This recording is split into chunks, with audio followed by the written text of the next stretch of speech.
Okay, so I'm not an atheist or a theist, but I just want to make a quick video about prayer. Not everybody that gets prayed for, is healed of cancer. Let's use cancer here as the example. Let's say you have a friend that has cancer, and they're raised in a religion, and you understand what the religion's about enough to that you could pray for someone that's in that religion. So then you sit there and you pray for that person, and the point is if the person gets well or not is irrelevant. Just that person knowing that somebody's taking their time to pray for them, basically lifts their mind, their spirits out of what they're going through. And it's also healing for the person that if they lose their loved one, that it's like a way of grieving in a sense. Because it's basically, you understood, you did your best. So it kind of represents this two-way street.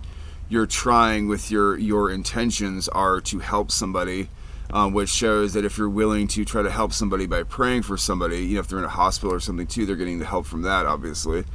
But you're showing that you actually, you care about somebody enough to take the time to invest, a little bit of your day into this person, which can go a long way when you think about it.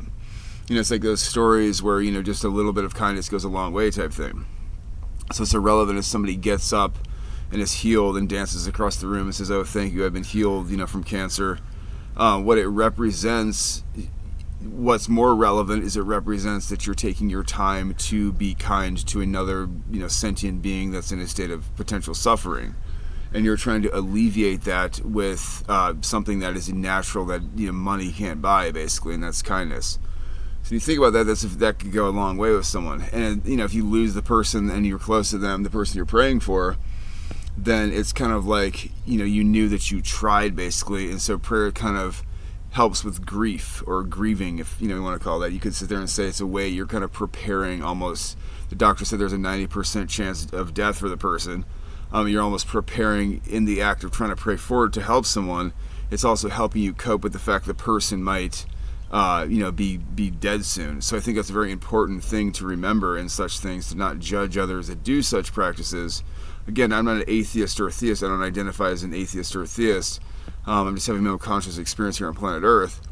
But I just think that's a good way to view it. You can view that in a theistic or non-theistic viewpoint. It still makes sense. It's still, a kind deed to be doing to someone. So anyway, just a thought.